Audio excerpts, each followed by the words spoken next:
What's up, everyone, and welcome to D Spot. This is the spot for all things empowerment through yoga, meditation, and psychoeducation. My name is Dalia, and I'm going to be your guide. I recently posted on Instagram that I'd love to hear from you what you would like to learn more about, or what are the feelings that you're currently struggling with, especially in the context of the genocide happening in Palestine. And one of the topics that you mentioned you wanted to learn more about is helplessness. So this video, I'm going to talk to you about emotions in general and where helplessness kind of falls into in our realm of emotions, how to navigate and process those emotions. And finally, I'm going to offer you some practical tips on how to overcome this feeling of helplessness.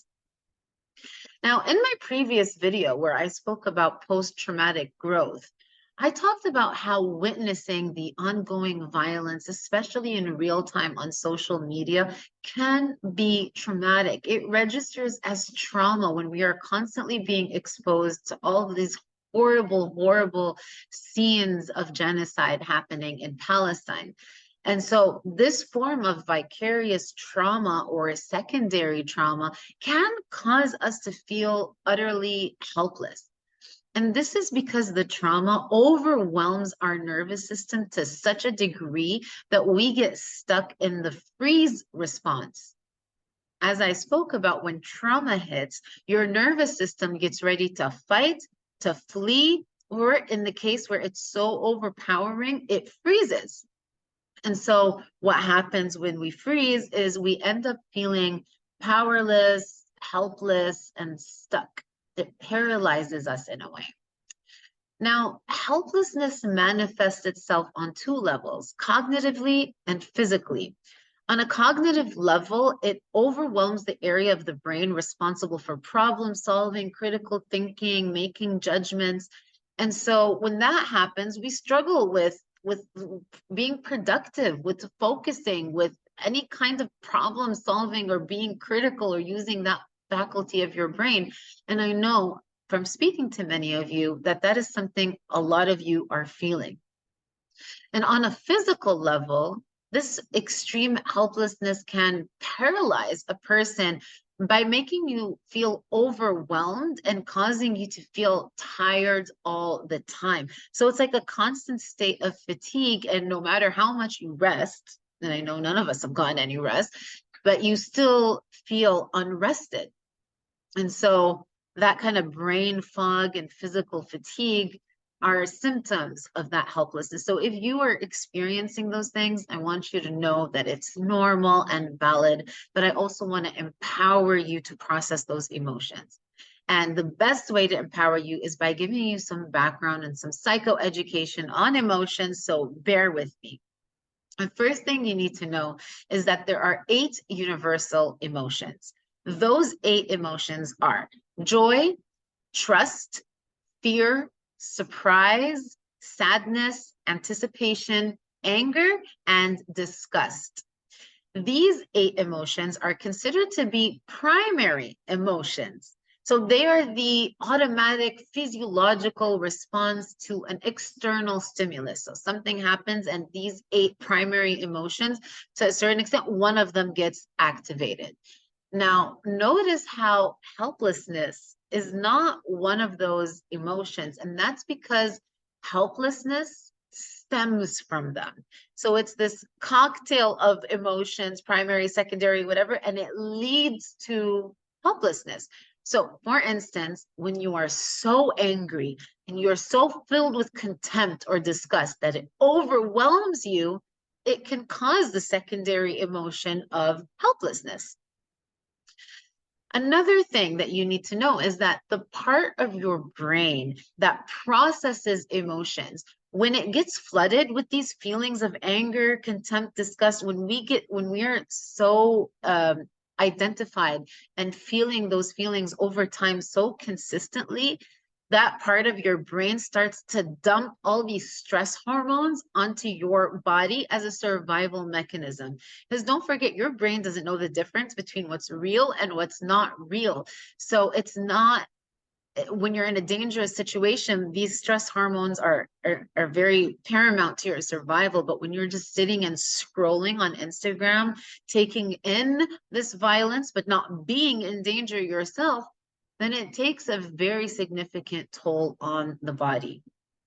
Now, the reason I'm sharing all this background information with you is because science has proven that when you can label an emotion, you take away the emotionality of it. So the mere act of acknowledging and labeling your emotion can immediately regulate your overactive brain.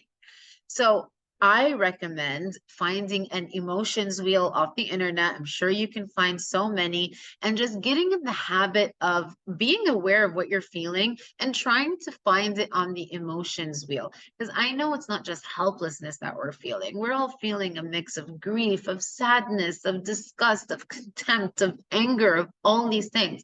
So the more we can acknowledge, understand, and label our emotions, the better we are when it comes to managing those emotions. Which leads me to the second thing that I want to talk to you about, which is the process of emotionality, for lack of a better way of saying it. This is the process of what happens when emotions arise in a way. So the first thing is there's a stimulus. Something happens, all right? An external thing happens. The second phase is we make some kind of perception or have a narrative about what happened. That gives rise to our feelings, which is in the third stage. So our emotions come up. Our emotions start to influence the way that we feel, causes physiological changes in the body. And based on that physiological change, we want to take action or our behavior follows suit. So let's take a look at that process in context of what's happening in Palestine right now. So you're watching the news, you're just on your phone, and you're seeing these children, the pain, the toppled buildings, the horror of watching a genocide happening in real time. So that's the stimulus. Perception, danger. Again, remember, your brain doesn't know the difference between what's real or what's not. So it's perceived that you are in danger.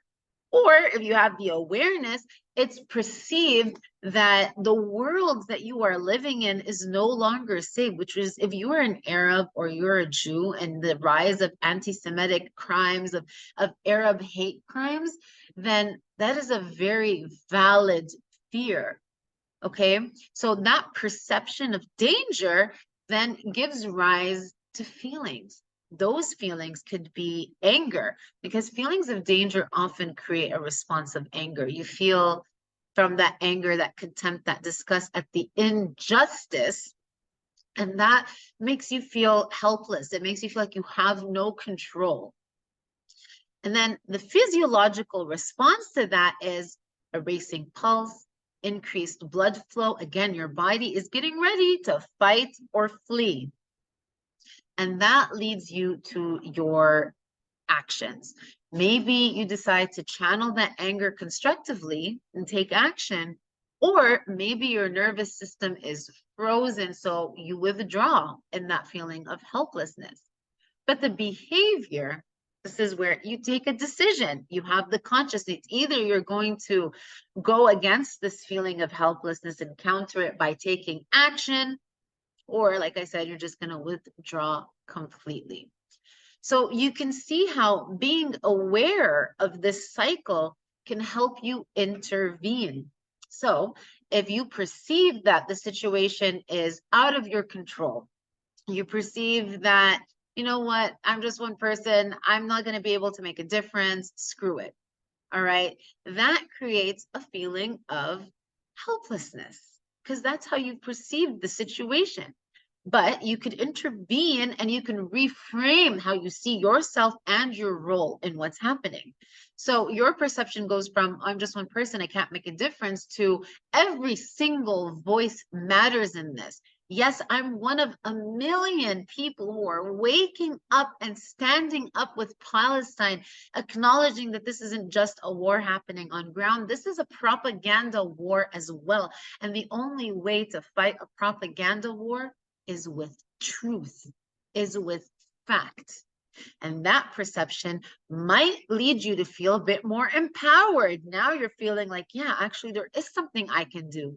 So the actions that you then take is you start to raise awareness. Maybe you start to post more on social media. Maybe you start to protest politicians more and leaders who are allowing this to happen.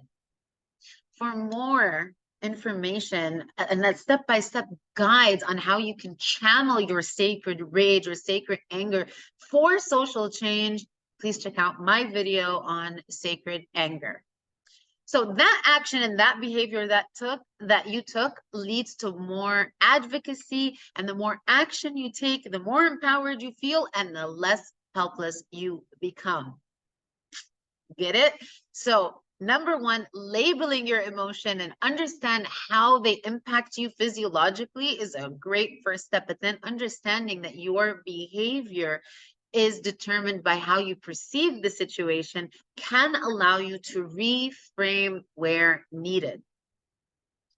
Now that you understand the psychoeducation of it, I want to share with you some practical tips, okay, on how you can overcome helplessness. The first tip I have for you is to focus on what you can control. I know that there's a lot that we feel like we can't control right now, but focusing on what you can control is going to help you feel more agency. And it's going to give you more motivation and energy to work towards making that change. For example, we may not be freeing Palestine overnight. Maybe it's not happening now, but we can get in touch with our representatives and ask them for a ceasefire. We can donate to causes. We can talk to people, educate them about the truth and what's happening. Those are things we can do. But there are other things that are within your power to do as well. You can control your thoughts. You can control your inner dialogue. You can control your narrative. You can control your values and what's important to you. You can control how you spend your time, how you take care of yourself, the coping mechanisms you use, how much time you spend on social media. Those are all things that you can do. The second tip I have for you is to remember your strengths. We all have our own unique strengths and talents and abilities. This is the foundation of my empowerment coaching program. See, when you cultivate your strengths, you can create more meaning and more agency in your life. For example, one of my strengths is communication. So I make these videos about mental health to hopefully help you on your journey, especially as we're navigating this time. So this is my form of advocacy in a way. So think about some of the things that you're good at. Think about the things that have helped you overcome everything leading up to this point and write them down. Write down how you might use those skills to be more purposeful, to bring more fulfillment and meaning into your life. Rather than ruminating on your weaknesses, focus on honing your strengths. All right, as I always say, especially in my empowerment coaching program, what's right with you? And then the third tip I have for you is to practice grounding. Trauma lives in your body. It overwhelms the nervous system. It causes feelings of helplessness.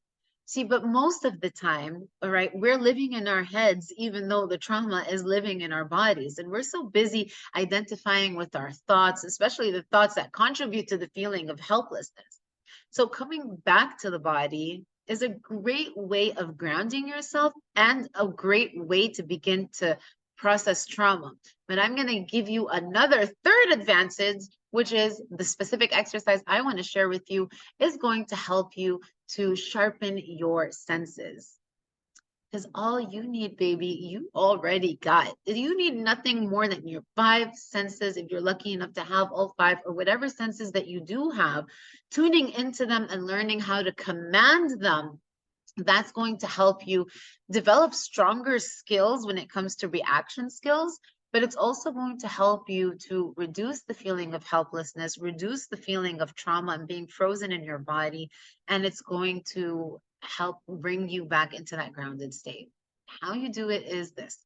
You can start by To start sharpening your senses, start by closing your eyes.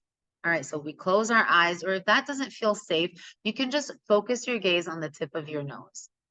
And then open your ears, focus on what you can hear.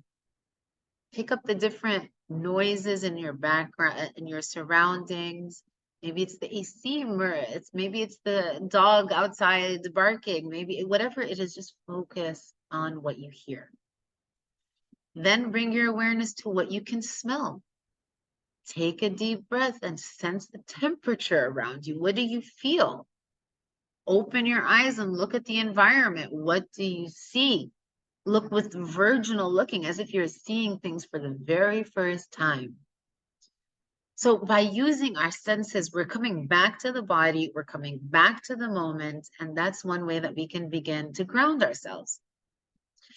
Whew, so those are my 3 tips for you. Now, in the face of ongoing genocide, your feelings of helplessness are valid, but they do not define you.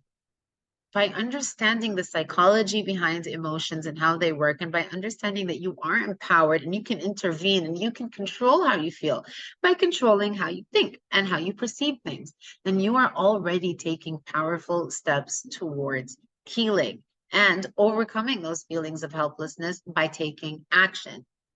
Remember, your strength lies not in avoiding these emotions, but in confronting them. And of course, if it gets to be too much, please seek help.